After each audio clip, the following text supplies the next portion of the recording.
Luke said it on the show this past Wednesday. He's on every Wednesday for Luke Who's Talking. And you said, I'm jumping off this Bills bandwagon. Safe to say you're not jumping back on anytime soon. Anytime soon. and you look, the Bills up until tonight, yes, they've looked great. But really, who have they beat? Nobody. Nobody. You could say, oh, the Dolphins. The Dolphins were all preseason hype. It was fraudulent activity. They come out here tonight to show something. And let's look at some of these plays. First off, this was early. You knee a guy in the face. Yeah. You're just going to give Lamar and Derrick Henry 15 yards. Then here comes the penalties. I thought Kyle Van Noy sold that pretty well, but it is a hold. And again, the moment you had a little bit of life in your team, you dropped the biggest circus play of all time. Your best player, who I think is the second best player in the NFL, Josh Allen, gets smoked. And it wouldn't be a Bills game without us shanking a kick. So we had to add that. And we joke about it, but it's 28-10 there. He makes that kick there, Jay. Yeah. And it's a 15-point game. Right. 2 TDs and 2-point conversion. Yep. Tough task with the way you're playing. But you sit here and you look at this Bills team, and they got exposed tonight. It really put a damper on the first 3 weeks of the year for me. And I thought from top to bottom, they just weren't really prepped. I mean, how many times did we see Josh Allen get the snap and there's a free runner, you know, coming right down, and he's scrambling out, he's rolling around. It was ugly. They couldn't run the ball. They didn't throw the ball consistently. I don't blame Josh. Everybody eats, everybody's starving. Yep. I mean, it was a bloodbath.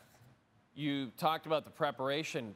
Would you go so far as to say John Harbaugh outcoached Sean McDermott tonight? And what I loved is the first play of the game is prime example, because to me the best player on this defense for the Bills is Ed Oliver. He's been an absolute menace, especially in the run game. So when you have a player like that, you come in, Todd Monk and the OC say, hey, we got to take care of Ed Oliver. Wednesday, he will show up and say, we need to take care of Ed Oliver. Boom, there's Ed Oliver. And what do we do here? We can't let him, you know, pin his ear back, deal with the O-linemen. So we got Pat Ricard, one of the most unsung guys. Boom. We call that a wham block.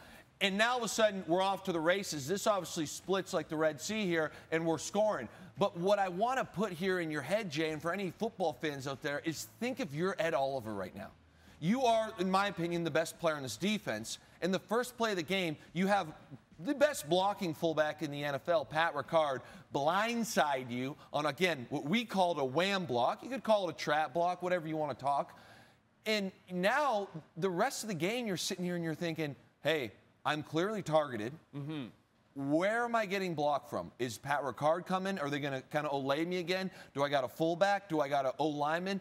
It just throws you off balance a little bit and open the floodgates. And also, when you start with an 87-yard touchdown run on the first play of the game and Derrick Henry is your running back, that opens up literally everything, especially in this offense. So again, you want to talk about coaching? I'm telling you right now, Todd Monken came in there Wednesday, and the first thing he said to his offense was, we need to handle Ed Oliver. Here is the plan. We're going to start with putting our guy, Pat Ricard, on a wham block, and we're going to keep it coming all game. If we take care of Ed Oliver, the rest of the things will fall into place, and they certainly did. They certainly did, and I think the Bills were exposed in the back end.